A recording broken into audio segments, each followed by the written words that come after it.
우리에게 놀라운 약속을 주시는 아버지 하나님, 신실하게 우리를 향한 선하신 계획을 이루시는 하나님을 찬양합니다.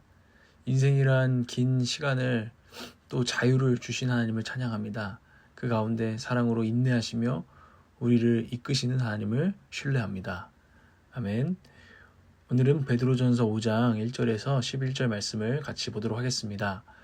오늘 전체적인 이 말씀을 통해서 우리에게 주시는 저는 묵상이 있는데 바로 이 베드로의 편지잖아요. 이 베드로의 편지 가운데 담긴 또 교회의 지도자로서 또 내 양을 먹이라 내 양을 치라 네가 나를 사랑한다면 예수님의 사명을 받고 그분이 그를 사랑하신 대로 다른 이들을 사랑하는 목자로서 작은 목자로서 살아간 그 베드로의 감동이 담긴 편지를 통해서 우리는 뭔가를 느낄 수 있습니다.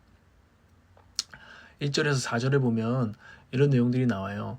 이 장로들, 교회에서 연륜과 신앙이 깊은 리더들, 먼저 된 제자들에게 권면을 하는 내용이죠.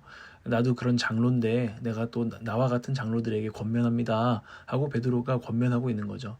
그 권면이지만 또 자기 자신에게 하는 또 설교요, 또 자기 자신에게 하는 다짐 아니겠습니까? 그 다짐은 하나님의 양떼를 먹이라, 주님이 나에게 주신 사명을 다시 새기는 것이죠. 양떼를 먹이라는 것은 양떼를, 성도들을 돌보고 이끌라는 거죠. 교회에 함께 형제 자매된 이들, 크고 작은 신앙의 연수가 다 다른 그들을 돌보고 이끌라라는 것이죠.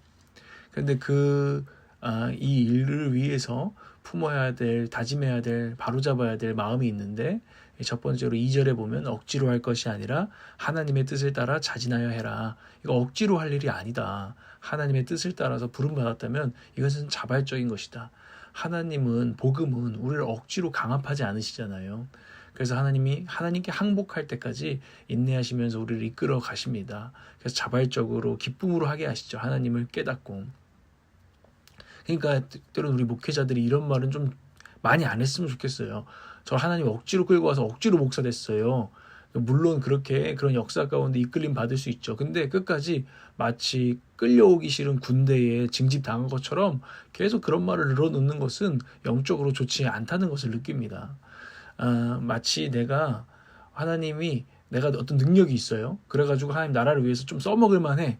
그래서 억지로라도 끌고 온 것처럼, 내가 그럴 만한 가치가 있는 사람인 것처럼 말하면 안 되죠. 사실 하나님 앞에 우리는 자격도 능력도 없으나 그분의 사랑과 그분의 선하심 가운데에서 부르심을 입은 것입니다. 그러니 얼마나 감사한 것인가. 이 목회자뿐만 아니라 모든 성도에게 동일하게 적용되는 사실 마땅한 감사입니다. 그런데 그 감사 가운데서 이 하나님의 양떼를 돌보는 일을 해야지, 자발적이지 않고 억지로 한다는 것은 우리에게 마음을 지금 새롭게 할 때이다.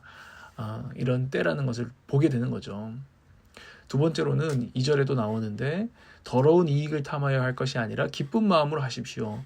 이 더러운 이익은 특별히 돈을 말하는 거죠. 돈 혹은 어떤 명예, 이 사역을 함으로써 사람들을 돌보는 목자의 사역을 감당함으로써 어떤 돈이나 다른 것들을, 부수적인 게 이제 아니라 오히려 메인 목적이 되면 안 된다라는 거죠. 특별히 돈이 목적이 되면 안 되고 순수한 동기로 기쁜 마음으로 해야 된다는 것입니다.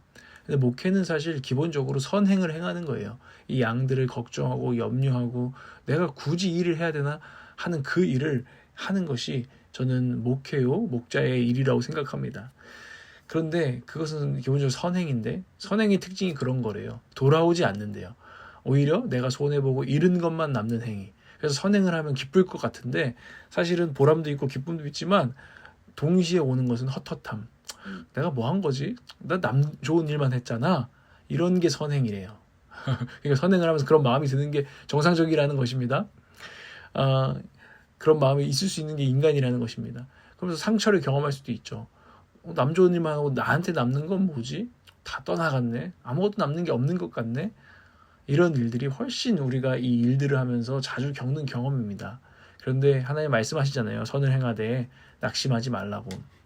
그 소망은 4절에 나오고 있습니다.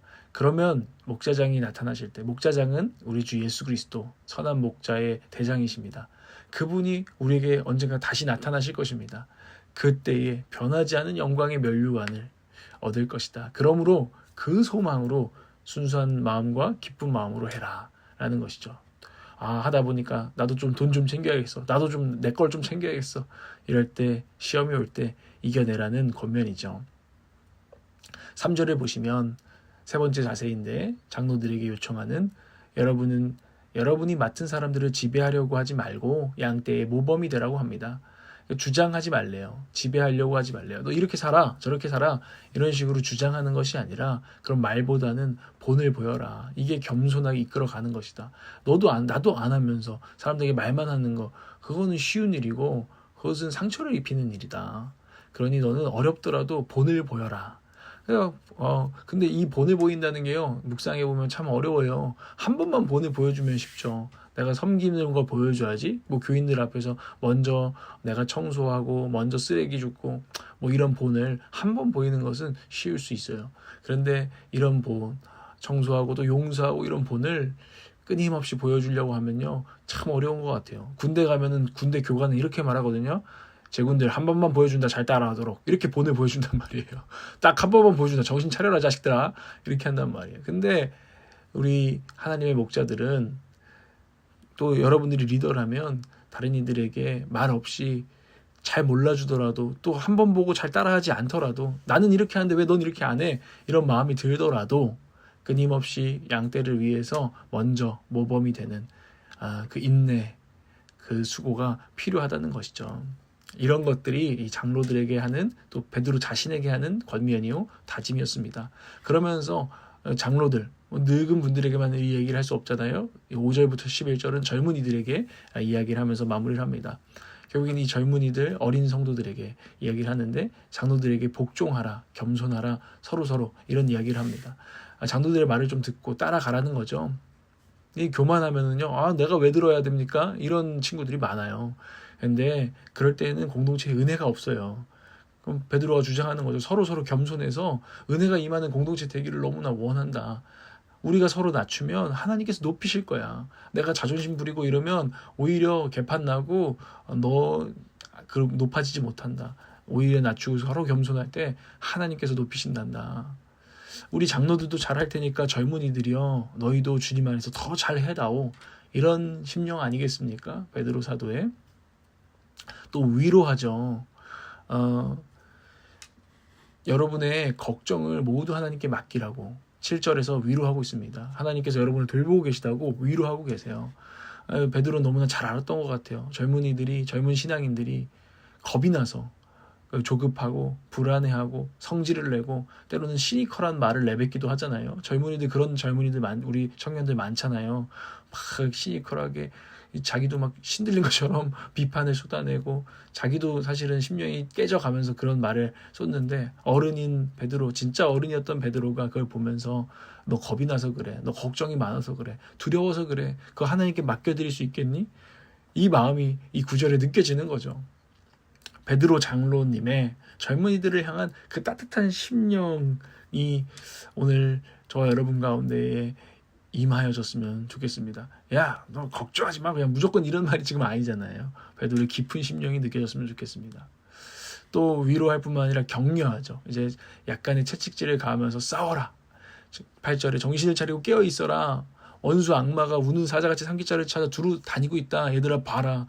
9절에 믿음에 굳게 서서 악마를 맞서 싸워라. 사단을 맞서 싸워라. 라고 격려하고 있습니다. 이 크리스찬의 인생 가운데는 이 인생은 쉽지 않은 거 젊은이들아 알지? 너희들 어렵지? 고난이 있지? 그래도 영적 싸움을 포기하지 마. 믿음을 포기하지 마. 나도 연약했단다. 베드로가 얼마나 시몬, 갈대 같은 사람이었습니까? 근데 주님께서는 그의 스승이었던, 그의 목자이셨던 주님께서는 그를 반석이라고 늘 불러주셨어요. 난 널 베드로라고 부를 거야. 이 사랑과 이 격려를, 이 믿음과 소망을 받았던 베드로는 젊은이들에게 또 따뜻한 심령으로 말하는 거죠. 나도 그렇게 됐으니까 너희들도 반석 베드로가 될 거야.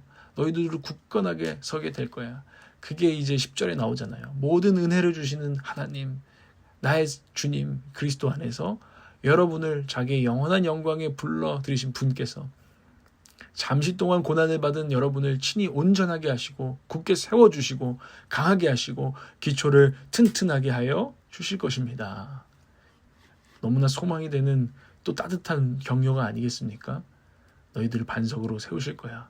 복음 위에 반석 위에 세우실 거야. 올락처치 가운데도 이 은혜가 있음을 저는 믿습니다. 젊은이들도 사실 지금 베드로의 눈에 얼마나 약한 존재들입니까? 갈대와 같은 존재들입니까? 겁이 많은 존재들입니까?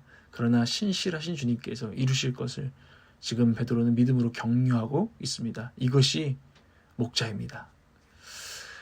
여러분, 오늘 이 말씀 앞에 적용해 보면 참 저는 스스로 이런 목자가 되고 싶다는 마음이 하나님께서 부어주시는 것 같습니다. 양들을 향한 좀 얕은 심정이 아니라 좀 깊은 마음, 정말 깊은 사랑을 내가 했으면 좋겠다. 잔소리꾼 정도가 아니라 좀 이들에게 묵직하게 울림이 되는 그런 목자로, 또 그런 형제로, 한 형제로 나도 살아가고 싶다. 이런 소망을 하나님께서 부어주십니다.